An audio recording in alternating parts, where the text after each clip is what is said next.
श्री स्वामी समर्थ. जय जय स्वामी समर्थ. तुम्हा सर्वांचं पुन्हा एकदा मी आपल्या या नवीन व्हिडिओमध्ये अगदी मनापासून स्वागत करते. उद्या 10 नोव्हेंबरला धनत्रयोदशी आहे आणि या दिवशी आपण संध्याकाळी धनत्रयोदशीला धन्वंतरी देवतेची पूजाही करत असतो.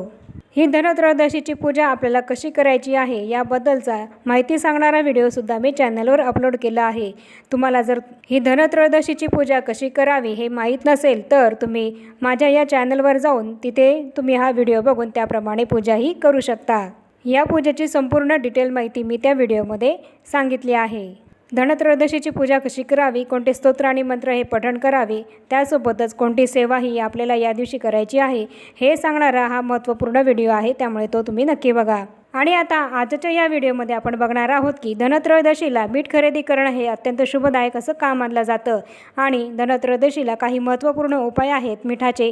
ते जर आपण केले तर आपल्या घरातली गरिबीही संपेल आणि त्यासोबतच लक्ष्मी मातेच्या कृपेने आपल्यावर धनवर्षाही होईल. तर आज हा महत्त्वपूर्ण व्हिडिओ तुम्ही शेवटपर्यंत नक्की बघा. धनत्रयोदशीला आपण काही शुभ अशा वस्तू, लक्ष्मीकारक अशा वस्तू या खरेदी करत असतो. त्यामध्ये आपण सोने, चांदी, गोमती चक्र, पितळीची भांडी, धणे, झाडू, त्याचप्रमाणे गजलक्ष्मी, लक्ष्मी मातेची मूर्ती इत्यादी वस्तू या आपण खरेदी करत असतो. या सगळ्या वस्तू आपण जर धनत्रयोदशीला खरेदी केल्या तर आपल्यावर देवी लक्ष्मी माताही प्रसन्न होते. तिचा आशीर्वाद आपल्यावर सदैव हा राहत असतो. त्याचप्रमाणे धनत्रयोदशीला मीठसुद्धा हे आपण खरेदी करत असतो. धनत्रयोदशीला मीठसुद्धा खरेदी करणं हे अत्यंत शुभकारक असं मानलं जातं. धनत्रयोदशीला शुभ मुहूर्तावर आपण सोने, चांदी, भांडी, झाडू त्यासोबतच मिठाची सुद्धा खरेदीही करायची असते. धनत्रयोदशीच्या दिवशी मीठ हे खरेदी केल्याने लक्ष्मी माताही आपल्यावर प्रसन्न होते. त्यासोबतच आपल्या घरामध्ये सुखसमृद्धीची वाढ होते आणि आपलं जीवन हे आनंदी राहत असतं. आपल्या घरात आपण जे मीठ वापरतो त्या मिठाला आपण लक्ष्मी स्वरूप असं मानत असतो, म्हणून हे मीठ आपण आपल्या किचनमध्ये कधीही संपू देत नसतो. आपल्या घरातील किचनमधले मीठ हे संपणं अशुभ असं मानलं जातं.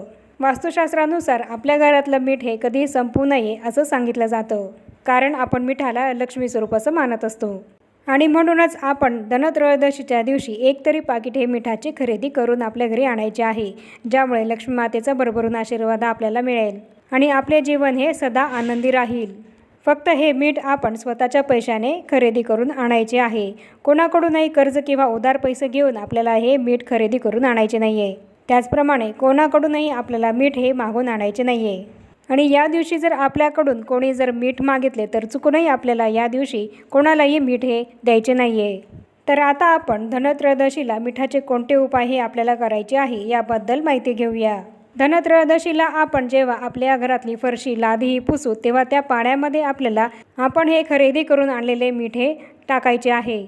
हे मीठ टाकून आपण जेव्हा आपल्या घरातली फरशी, लादी पुसू तेव्हा आपल्या घरातली नकारात्मकता निघून जाईल आणि लक्ष्मी मातेचा आगमन हे आपल्या घरी होईल. त्याचप्रमाणे जर काही दिवसांपासून तुमच्या घरामध्ये सतत भांडणंही होत असतील आणि घरामध्ये त्रास हा वाढत असेल तर फरशी पुसण्याच्या पाण्यामध्ये हे मीठ आपल्याला थोडंसं टाकायचं आहे आणि संपूर्ण घर आपल्याला या पाण्याने पुसायचं आहे. असं केल्याने बऱ्याच वेळा आपल्या घरात जी काही नकारात्मक ऊर्जा असते ती निघून जाते आणि सकारात्मक ऊर्जेचा प्रवेश हा आपल्या घरी होत असतो. त्याचप्रमाणे या दिवशी खरेदी करून आणलेलं मीठ हे आपण या दिवशी जो काही स्वयंपाक करू, जी काही भाजी बनवू त्या भाजीमध्ये हे मीठ आपल्याला या दिवशी वापरायचं आहे. असं केल्याने धन्वंतरी देवतेचा आशीर्वाद मिळून आपल्याला उत्तम आरोग्याची प्राप्ती तर होतेच, त्यासोबतच आपली आर्थिक परिस्थितीही सुधारते, आपल्या संपत्तीमध्येही वाढ होते. पुढचा उपाय म्हणजेच आपल्या घराच्या कोपऱ्यामध्ये एका छोट्या काचेच्या भांड्यामध्ये, काचेच्या वाटीमध्ये हे मीठ टाकून जर आपण उत्तर किंवा पूर्व दिशेला ठेवलं तर आपल्या संपत्तीमध्ये कधीही घट होत नाही, आर्थिक परिस्थितीही आपली सुधारू लागते. काचेच्या भांड्यात किंवा वाटीमध्ये हे मीठ जर आपण आपल्या घरामध्ये उत्तर किंवा पूर्व दिशेला ठेवलं तर ते आपल्या घरातील सगळीच नकारात्मक ऊर्जाही खेचून घेतं आणि आपल्या घरातली निगेटिव्हिटी निघून जाते आणि पॉझिटिव्हिटीही आपल्या घरामध्ये प्रवेश करते. आपला पुढचा उपाय आहे व्यावसायिकांसाठी.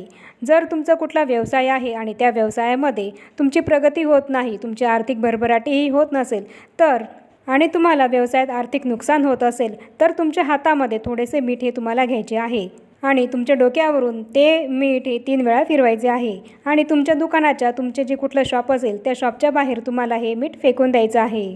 फक्त फेकताना एवढी काळजी घ्यायची आहे की ते कोणाच्या दृष्टीस पडणार नाही आणि कोणाच्या पायदळीसुद्धा येणार नाही। हा उपाय केल्याने तुमच्या व्यवसायामध्ये तुमची भरभराट होईल आणि तुमची प्रगतीसुद्धा होईल। त्याचबरोबर तुमच्या उत्पन्नामध्ये सुद्धा ही वाढ होईल।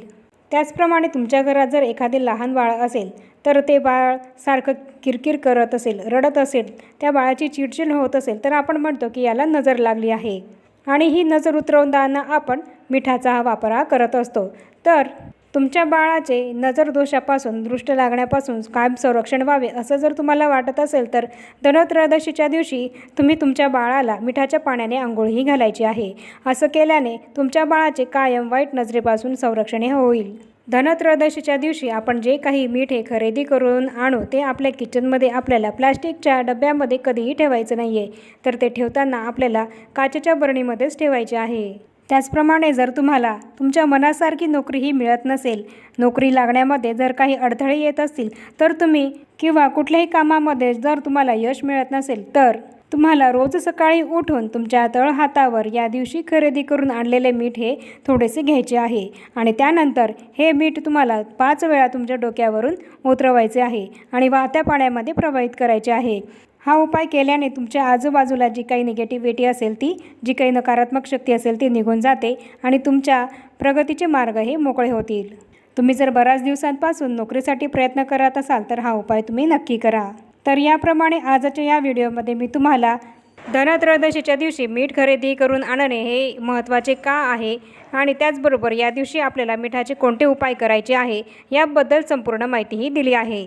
धनत्रयोदशीच्या दिवशी जर आपण मीठ खरेदी करून आणले आपल्या घरी आणि त्याचबरोबर हे काही जे मी प्रभावी उपाय तुम्हाला सांगितले आहे ते जर आपण केले तर आपल्या घरात जी काही निगेटिव्हिटी असते ती निघून जाते आणि माता लक्ष्मीचा आशीर्वाद हा आपल्यावर सदैव राहत असतो। त्यामुळे उद्या धनत्रयोदशीला हे जे मिठाचे उपाय आहेत ते तुम्ही नक्की करा आणि त्यासोबतच मीठसुद्धा उद्या तुम्ही तुमच्या घरी खरेदी करून नक्की आणा। आणि आता या छोट्याशा माहितीसोबत आपण आपला आजचा व्हिडिओ इथेच थांबूया आणि भेटूया पुन्हा अशाच नवीन एका माहितीपूर्ण आणि महत्त्वपूर्ण व्हिडिओसोबत। तोपर्यंत सर्वांना श्री स्वामी समर्थ।